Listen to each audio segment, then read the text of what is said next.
Israel ने बिल्कुल साफ कर दिया है, हमास और गाजा पट्टी का वजूद पूरी तरह से इजराइल खत्म कर देगा। इजराइल की वायुसेना के हवाई हमलों और मिसाइल हमलों ने हमास के 2 टॉप कमांडर, इजराइल ने 41 किलोमीटर लंबी और 10 किलोमीटर चौड़ी गाजा पट्टी में 700 से ज्यादा ठिकानों पर हमले किए हैं। इजराइल हमास के चीथड़े उड़ाने में कोई कसर नहीं छोड़ रहा है। कुल मिलाकर गाजा पट्टी में 5000 से ज्यादा लोग बुरी तरह से घायल हैं। लेकिन इस इजराइल के रक्षा मंत्री योव गैलेंट ने साफ आदेश दे दिए हैं, हमास का एक भी चरमपंथी बचना नहीं चाहिए।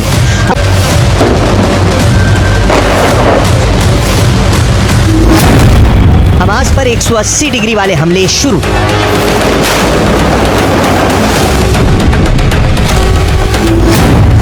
बातों को 90 डिग्री वाली इमारतें समझिए, लेकिन जैसे ही इजराइल के 180 डिग्री वाले हवाई और मिसाइल हमले हमास की इमारतों पर होते हैं, 90 डिग्री वाली हमास की इमारतें जमीन पर चारों खाने चित हो जाती हैं। इसलिए इजराइल कह रहा है कि हमास की हर इमारत को जमीन पर 180 डिग्री में बिछा रहे हैं, उन्हें तबाह कर रहे हैं। इजराइल का खूनी गाजा पट्टी में इजराइल ने भयानक गदर मचाना शुरू कर दिया है। हमास के कमांडर और चरमपंथियों को चुन चुन कर इस वक्त इजराइल की स्पेशल फोर्स मार रही है। इजरायली वायुसेना और स्पेशल फोर्स ने हमास के कई टॉप कमांडरों को मार डाला है। 1500 से ज्यादा हमास के लड़ाके सिर्फ 4 दिन में मारे जा चुके हैं। हमास की इमारतों को भी चुन चुन कर तबाह कर रहा है।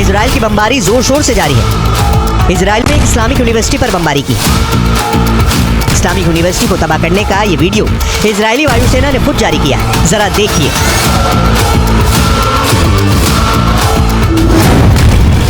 हमास पर 180 डिग्री वाले हमले शुरू। इजरायली एयरफोर्स का दावा है कि गाजा पट्टी में मौजूद इस्लामिक यूनिवर्सिटी में हमास की एक राजनीतिक और सैन्य इकाई काम कर रही थी, जिसे तबाह कर दिया गया है। כמה ימים תוקפים בעזה קשה מאוד כל מקום שאנחנו יודעים שיש פעילי חמאס, מנהיגי חמאס, גם אם יש מגבלות תוקפים, צה"ל עובד נכון, הוא עושה את הדברים מדויק। इजराइल डिफेंस फोर्स ने दावा किया है कि उसने हमास के राजनीतिक ब्यूरो के एक टॉप कमांडर और हमास के राष्ट्रीय संबंध मंत्रालय के प्रमुख को मार डाला है। हमास बीच इजराइल ने हमास के मिलिट्री विंग अल कासम के सुप्रीम कमांडर मोहम्मद देईफ के रिश्तेदारों के घर पर भी बमबारी की है। टाइम्स ऑफ इजराइल में छपी खबर के मुताबिक इन हमलों में हमास मिलिट्री कमांडर के भाई, भतीजे और पोती की जान गई है। इसके अलावा इजराइल ने हमास के 475 रॉकेट सिस्टम और यहाँ तक की गाजा पट्टी में मौजूद इस्लामिक यूनिवर्सिटी को भी इजराइल के फाइटर जेट्स ने पूरी तरह से तबाह कर दिया है। इजराइल पूरे गाजा पट्टी को जमीन के नीचे दफन कर देना चाहता है और इसलिए हमास की सभी इमारतों को गिराते हुए 180 डिग्री जमीन पर गिराया जा रहा है।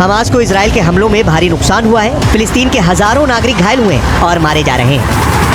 इजराइल के रक्षा मंत्री योव गैलेंट ने साफ कहा है कि हमने हमास के इलाकों पर अपना कंट्रोल कर लिया है, अब हम हमास पर पूर्ण हमला करने जा रहे हैं। इजराइल के रक्षा मंत्री ने साफ कहा, गाजा कभी भी उस स्थिति में वापस नहीं आएगा जैसा वो था। गैलेंट ने इजरायली सैनिकों से कहा है कि आप गाजा को पूरी तरह से बदलने की क्षमता रखते हैं, तो सोचा था हम वही करेंगे और सब कुछ 180 डिग्री बदल जाएगा।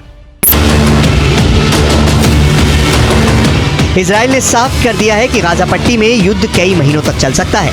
द टाइम्स ऑफ इजराइल की एक रिपोर्ट के अनुसार इजराइल ने सेना को आदेश दे दिया है, जहां भी हमास के चरमपंथी और मददगार मिले उन्हें तुरंत जान से मार दो। कुल मिलाकर पूरा गाजा खून के आंसू रो रहा है। अब देखना होगा हमास कब तक इजराइल से मुकाबला कर पाता है।